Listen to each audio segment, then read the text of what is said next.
Hi, I'm Nick Haig, and welcome to the World's Greatest Business Thinkers podcast.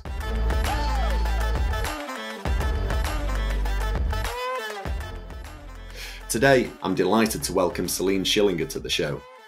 Celine is an award-winning entrepreneur, change agent, and consultant. She has over 30 years of field experience working with both small and global organizations across several continents. A solid track record on transformation informs Celine's vision of change, engagement, and leadership. She's an acclaimed public speaker and was knighted in 2017 in her native France for her workplace change efforts, which she's documented in her book, Dare to Unlead, which was also in the Thinkers 50 Best New Management book list in 2023. So can't wait to talk about this today. Welcome to the World's Greatest Business Thinkers podcast, Celine. Thank you, Nick. Great to be here. It's great to have you here, Celine. I know we've spoken in a past life, but I just had to get you on my new podcast show because I love the conversation. I loved your book that we'll dive into. So, but I think before we get into the book, maybe to kick things off, it would be great if you could introduce yourself to the listeners, Celine, and let them know a little about your background in business. With pleasure. And first of all, congratulations on this new podcast. I wish it the best of success. I know you're great at doing this, so very honored to be back on this new venture of yours.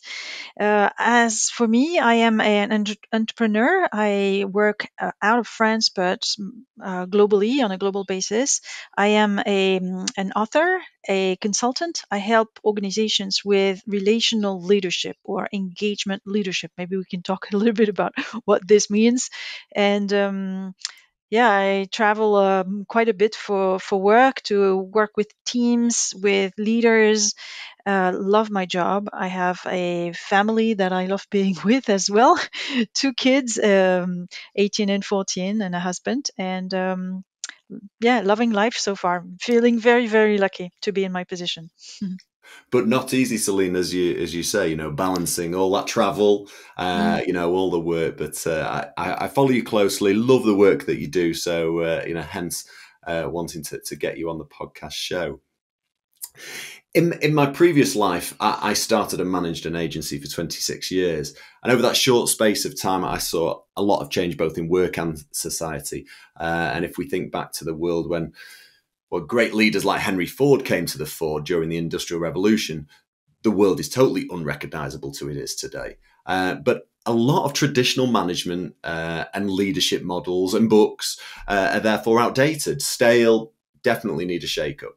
And we need to look at leadership through a different lens. And that's exactly what your book, Dare to Unlead, does.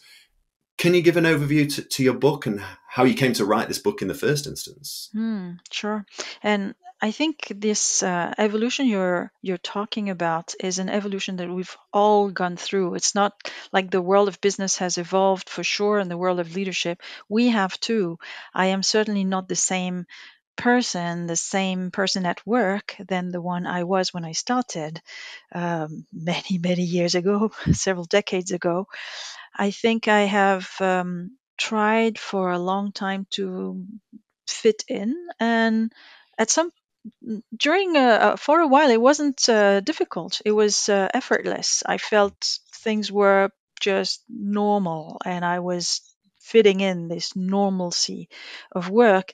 And then progressively, I think we many of us share this gradual awareness. Some of us came earlier possibly, but an awareness that things do not run as well as they should. The world of business is creating some negative effects on people, on the planet, as we know, on the ecology and the environment, but also on people. And I was wondering, why is that so? At some point, I started to challenge my own contribution to this system, and whether I was comforting processes, ways of doing, behaviors, ways of thinking that were actually detrimental to our organizations, to their people, to what we're trying to do as businesses. And taking a step back and looking at the system operating, That was so it came a bit late in life, unfortunately, but better late than never. So around in my 40s, early 40s, I would say, I started to challenge and question the way businesses were run. Originally, I started by the way it occurred to me was the fact that through the fact that we were losing sight of our customers. I felt we were the connection between the company I was working with at that time and its customers was getting more tenuous, more fragile. We were sort of getting away, more distant from the actual experience and ways of thinking, ways of living of our customers.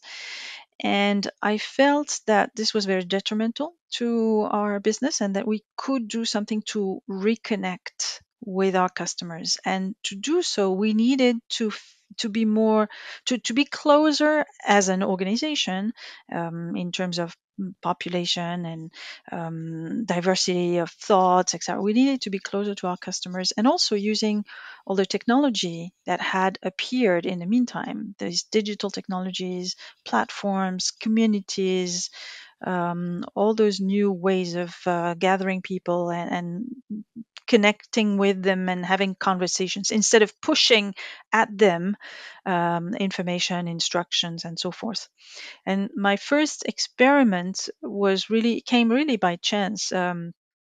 Gathering a community that happened a little bit by surprise for me. And from this first experience of community gathering, I became even more aware of what could be done, the tools, the approaches, and so on.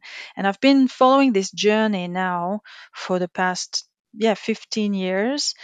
And the book came about 2 years ago as a milestone in this journey. I wanted to understand why those experiments around community building had worked so well. What had made those communities, and some of them were very, very much business related, what had made them successful and delivering many benefits in terms of performance. And so I really delved into knowledge and science and research and from all kind of fields, sociology, political science, economy, philosophy, business, and so on. And I try to create this synthesis of mine, which I call Dare to Unlead, because I feel that it's not just leadership models that have gone obsolete or old. I think it's the whole idea of what leadership is and how it serves us or not. I feel leadership has become part of the problem and not part of the solution. We still hear a lot about becoming a better leader, developing more leadership, uh, as if leadership was kind of, I don't know, religion or something, right? The leader is still seen as the great leader as somehow the savior, and I believe this is precisely part of the problem. We should instead realize that leadership is a collective capacity that emerges from a strong, densely connected, lively network of people. People who see each other as people, who enjoy working with each other, who pay attention to the relationship and not just to who is where, in which position, who is on the org chart, and when can I replace that person, right? Yeah. I feel, yeah, the network and the community building is not just a nice thing. It's not a soft version of, doing good work together. It is the work. Today in our knowledge economy, we need to the inputs and outputs of problems are of the input and outputs of work, sorry, are the creation of solutions to identified problems. So you need to have a lot of sense making together, making sense of what the problems are, creating solutions together. We can never work alone in our in today's economy. And so this requires a lot of negotiation, a lot of discussion, a lot of interactions. And so I believe that relational leadership, the kind of leadership that pays attention, that nurtures the density and the quality of relationships in an organization, is the right way to go.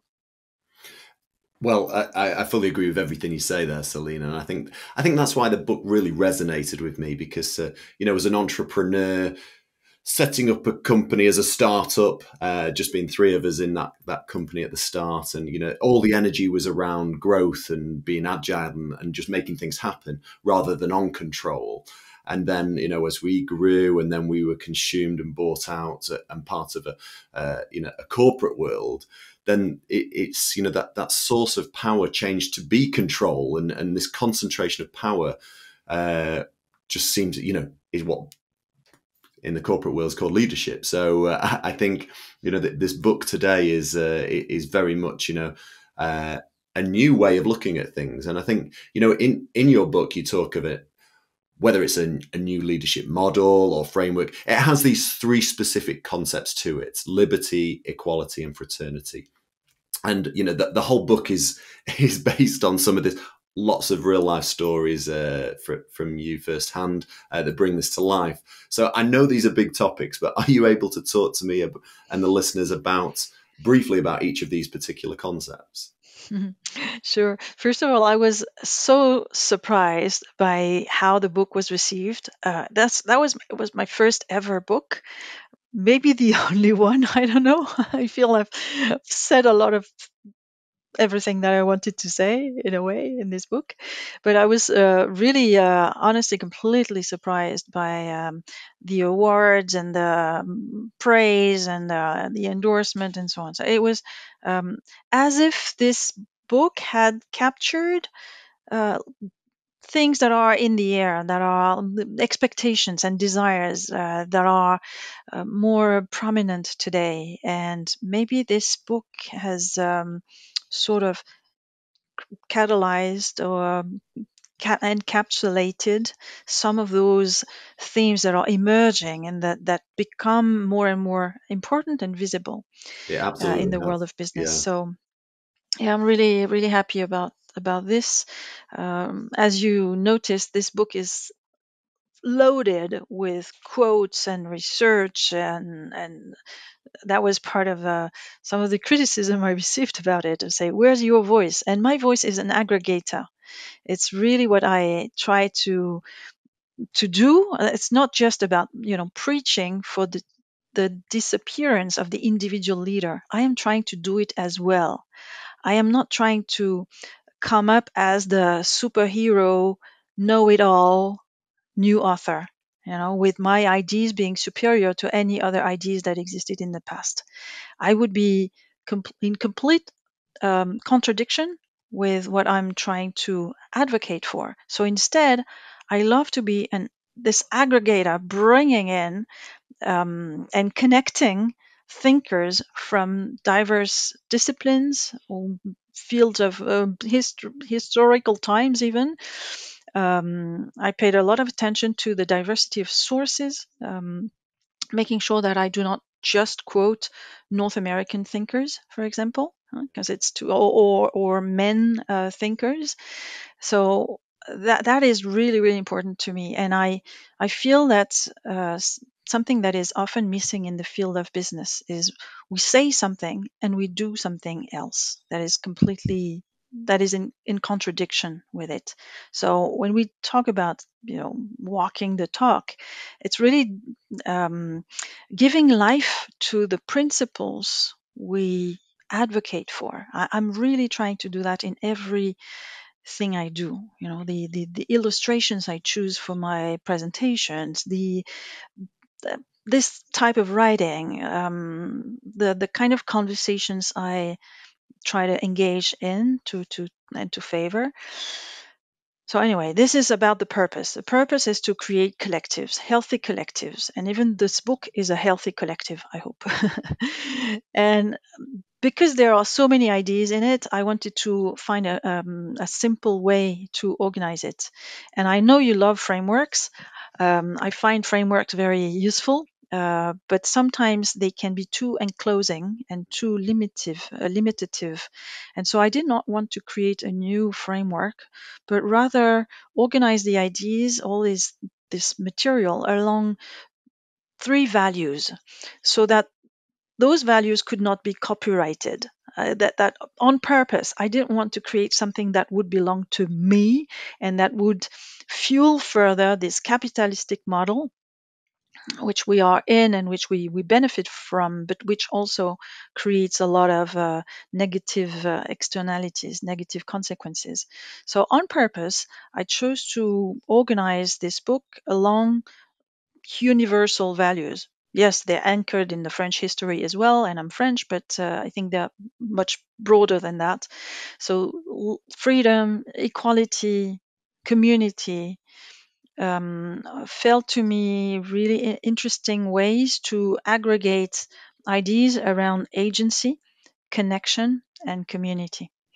Agency, or the freedom um, to take a step back from the system, to analyze the system you're in, to look at it, to see the system, and to instead of being carried by the system, instead of being a mere perpetuator of the system, right?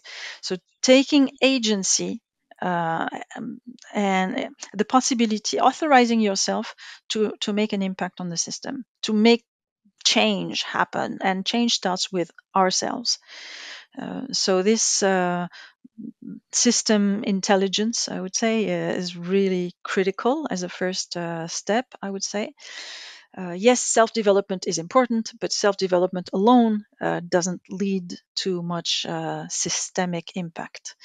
Um, so this agency, creating the possibility for others to have agency as well.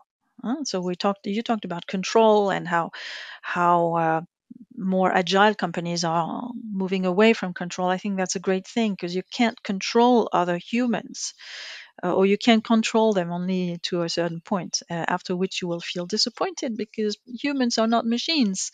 And yeah, that's the point. So better work with this humanity thing, with this level of freedom, creative freedom, right? That people have and that can be cultivated, and nurtured, and that's a huge enabler for business. So agency, or the freedom to think, the freedom to act, the freedom to change, the freedom to create more freedom for others as well. This is the first element of this book. The second element is around networks, or creating connections across an organization so that information goes fast everywhere, doesn't depend on bottlenecks, doesn't depend on somebody thinking for others what they need to know and when, because this is too slow. This is what happened in the waterfall model that used to work in the past, but that doesn't work anymore now.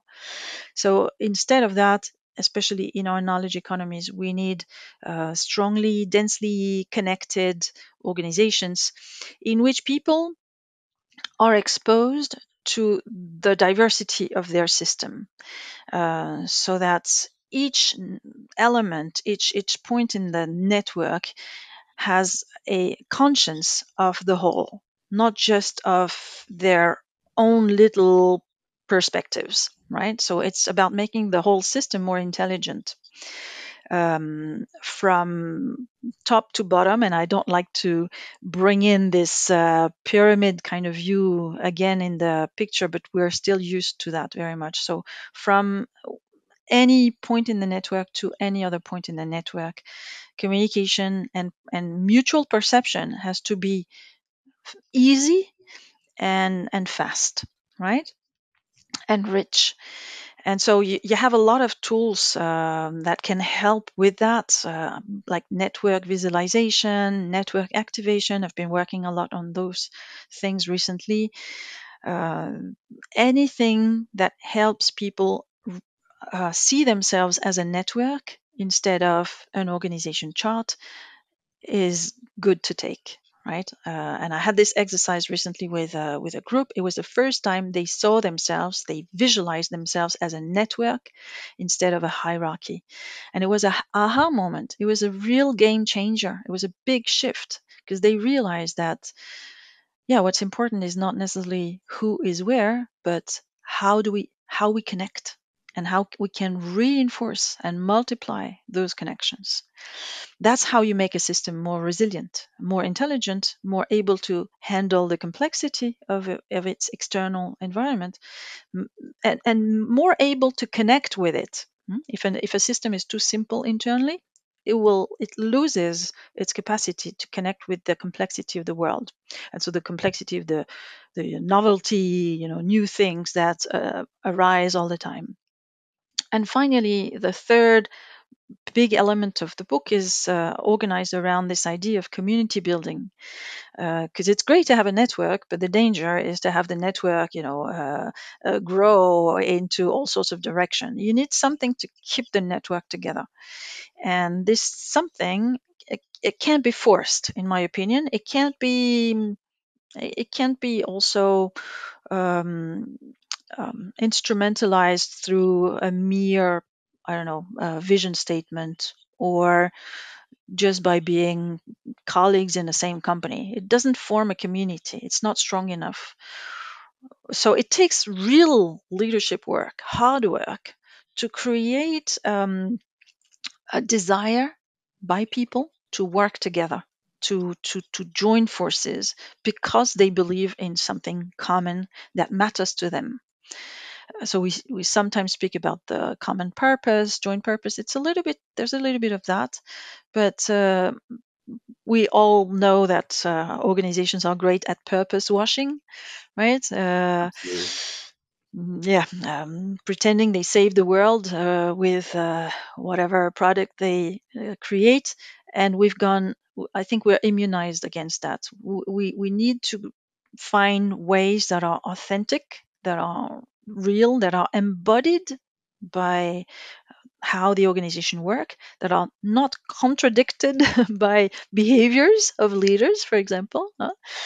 So there has to be a alignment of behaviors and purpose. And I know it's not easy because an organization is made of all sorts of departments and functions, and some of them can be by nature contradictory, right? Absolutely. Like R&D and sales. By nature, it's the rule of the game. But how can you bring these two, as an example, together anyway? How can you make them feel and realize and understand? And it's not just understanding, but really it's also a matter of feeling. Understand that they contribute to something common and that this something common matters to them equally, Yeah. right? Yeah. So I think that by creating this a collection of, or this series of aggregating these ideas around those three principles, created a rich picture of what leadership is and what it isn't. In my opinion, leadership is not an individual skill set that can be developed on our own, reading books, in our office. Leadership is a collective capacity. It comes from a group, and because it comes from a group, and because it is about connections, creating not just intellectual connections, but also emotional connections, by making people want to to be in this together. It's a matter of creating a collective identity with people, not for people, with people. Because of that, leaders today need to develop their relationship building skills. So it's a lot about this relational fluency, the capacity to create relationship with people who are very different from us. And I think it's not less work for leaders than the leadership of the past. It's more work, but it's a kind of work that needs to you need to be comfortable in disappearing in the collective, Yeah. instead of standing out and above the collective. You need to learn to be comfortable in disappearing in the collective. So that's why one of the back to the book, that's why I am comfortable in having my voice disappear in the chorus of other voices. I'm adding to this chorus and I'm happy about it. Very proud about it, actually. B2B Frameworks is a curated collection of proven business frameworks to develop your strategic thinking skills, solve your biggest business problems, and unlock your next promotion. Our mission is to help you achieve these goals. We want to create the next generation of successful business leaders by providing the tools and frameworks needed to create effective strategies that drive business growth. Each framework comes with a downloadable set of instructions with large, colourful diagrams and editable templates to guide you through the process step by step and prompt you to consider the problem from every possible angle. Along with audio guides and educational tools, our extensive content library is full of real-world examples and case studies of strategic thinking in action. So why learn with B2B frameworks? We've carefully curated only the most effective, proven business and marketing frameworks. Our downloadable materials and audio guides will help you easily apply each framework.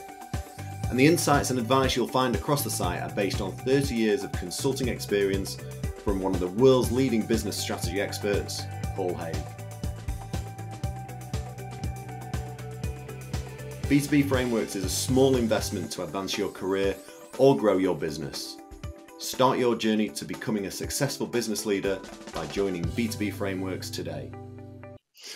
Well, you should be, because I think when you look at the book and you look at the bibliography, then it's massive. So the research that you've done and being that aggregator, bringing that voice to bring the story together, and I think the most difficult thing is making something that is very complex seem simple. And I think that's why the book probably has all the accolades that it's got, Celine, because these three principles. We all understand those principles, but when it comes together with the background, the research, the case studies of how companies, how individuals have worked and done it, that's when it really is that aha moment, isn't it? I used to work for a Japanese company, and their approach to work was similar-ish in that they applied this principle of Sampo Yoshi to their work. I don't know whether you know Sampo Yoshi, but this means three-way satisfaction in Japanese, and it's ensured that we're therefore always thinking about what we do needs to be good for business, good for people, i.e. the workforce, and good for society. So similar in a sense, but I think and it makes perfect sense, but the challenge is it's not always easy to do. And your book is about rethinking the role of leadership in the 21st century. From all your first-hand experience, but also that extensive research that's gone into the book, who would you cite as being a great business leader? Or I can see that might be difficult to pinpoint one. Yeah, exactly. So maybe a company that you feel has embraced this thinking to reinvent itself in the world of business. I'm actually fine in citing leaders, but they are not necessarily the celebrity leaders that everybody knows. I am very wary, suspicious of celebrity leaders. So I'd rather name people who are not necessarily as famous, but who do amazing things. For example, the latest leader I have met and worked with, and whom I find is amazing, is Christina Woodwick. She works at Sabic, a chemical company, and she organized the first ever women's conference in Saudi Arabia. It was the first time this company did something for its top female talents. It was the first time this company celebrated International Women's Day. This celebration was co-built, co-designed with women in Saudi Arabia. There was a lot of first. First time they did this, first time they did that. It takes a lot of courage. and that's the kind, and a lot of like vision, of course, courage to involve people, courage to yeah, stand up for a cause, and do it intelligently, do it in the service of the business, in order to create allies, rather than raise opposition, right?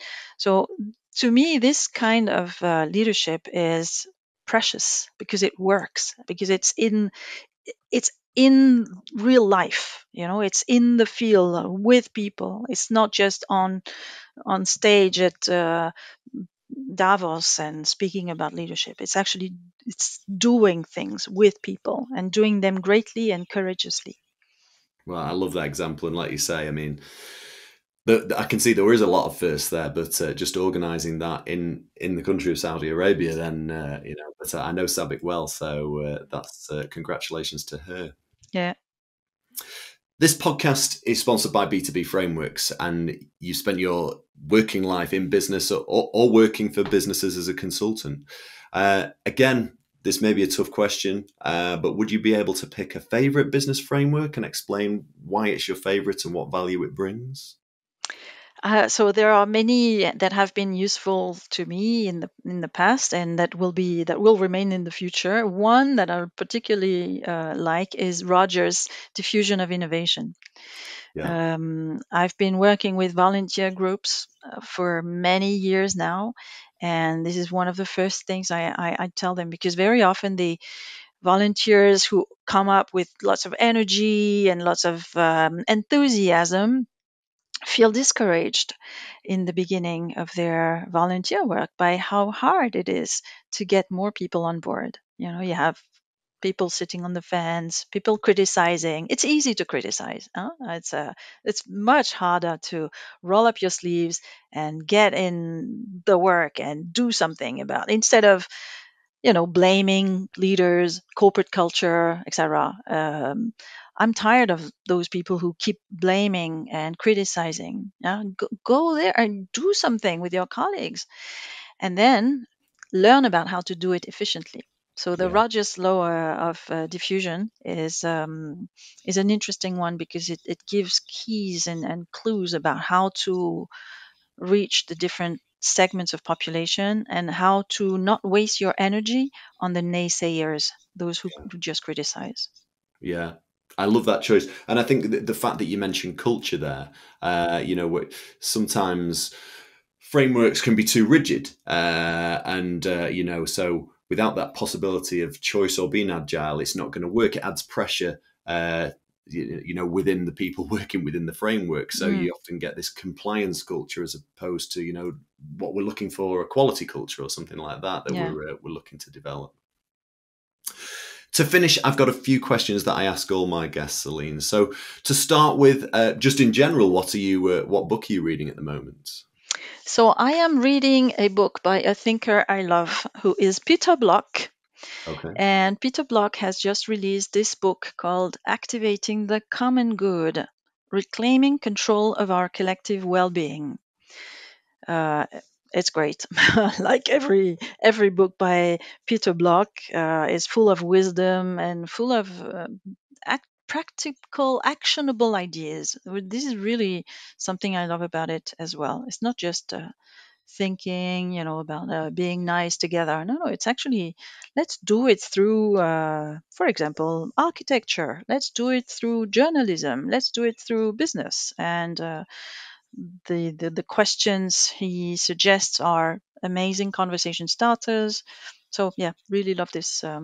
Love his books. Love his Well, I don't thinking. know, Peter. So No. this is what I love about this podcast because Mm. I'm always looking to learn. I love reading Mm. books, business books, and different books as well. So I will. This other by him is one of my favorites. Community, the Structure of Belonging. I read it extensively, as you can see from the number of my sticky notes, and it's one of my favorites, really. Yeah, well, for all our viewers on the YouTube channel, you can definitely see that's a well thumbed copy. So I'll look him up, Celine, and buy a couple of those copies, and maybe even get him on as a guest in the future. I'm sure he would be up for it. Mm. So, well, I suppose a segue into that then, and thinking about business books, apart from Dare to Unlead that you can see is on my shelf and your shelf behind you, but what other best business book would you be able to recommend to our listeners outside of anything that Peter Block's put? You know what? Actually, I would recommend to read something else than business books. I would recommend to read art books, philosophy books, sociology books, any book that make you think deeply, because they can all be connected to business, to how we do business. If we stay too if our scope of thinking is too narrow, or is narrowed by this field, this business field, I feel we're not in a position to contribute usefully to growing and changing the world of business. It's still too codified by old practices. So I'd rather invite people to read other things, other kind of literature. For example, one of my next reads is so I'm reading it in French. It's about identity by Yasha Munk. I'm really interested in this question of identity. Who are is it something we should celebrate in organizations? I'm thinking of the diversity work, diversity and inclusion. Should we celebrate identity? Should we value our diverse identities? I'm not sure. I think it's a slippery slope. Instead, I suggest that we value the common work rather than each other's identity. In this common work, we should, of course, respect what makes each and every one of us different, but resist the urge to categorize, to put people in rigid categories and just, celebrate that for the sake of appearing modern. Yeah. Well, I love that recommendation. And in fact, here on the shelf behind me, you can see the next guest after yourself is a psychologist, a philosopher, Pia Lauritsen, and her book Questions. I'll be speaking to her. So yeah, it's about widening the mind, isn't it? In terms of, otherwise we'll just keep Exactly. leaning back on those. Well, we're going full circle. Those old business leadership books that we're trying to get away from. What's the best piece of business advice you've ever been given? Keep it simple. Yeah. Well, I think that comes through loud and clear in the book. It's a complex world that we live in, but let's keep it simple and make But not things. simplistic. Yeah. And that's a challenge. It's really a challenge for us. How do we make things simple without losing the essence of complexity in it? And which business leader do you most admire and why?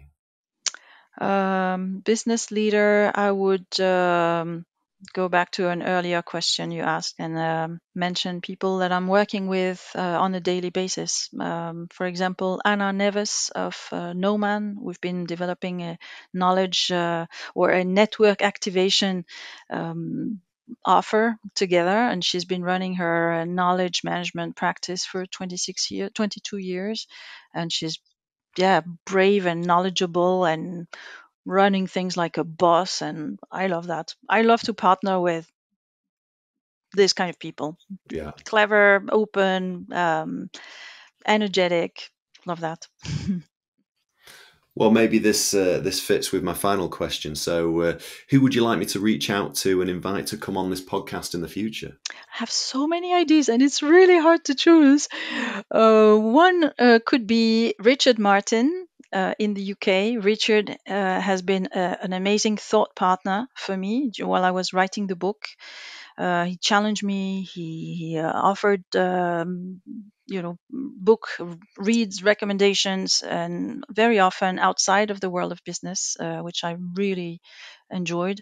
Richard is also an author and a co-author, and I admire his thinking. It's very subtle, complex, and adapted to today's business challenges, I feel.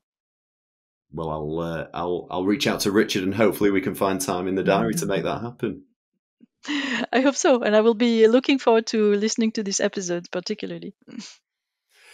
Well, listeners, viewers, hopefully today's discussion has opened your eyes to the fact that whether your business is large or small, if we can lead together through the concepts of liberty, equality, and community, then our workplaces will be more equal, our jobs definitely more gratifying, and our economies more profitable. This really is a transformational book that Celine's put together, and it's isn't just based on ideas. It comes from Celine's hard-earned experience and a lot of research that goes behind it too. So thank you so much again for joining me today, Celine, on the World's Greatest Business Thinkers podcast. If any of our listeners want to learn more, is it best to go to your website, weneedsocial.com? Yeah, definitely. weneedsocial.com. Yeah, and of course, you're out there on LinkedIn and wherever. So thank you again, Celine. I know you've got a busy day, probably off flying around the world soon. So thank you for making time. It really is always a pleasure to speak to you. Thank you, Nick. I'm very grateful.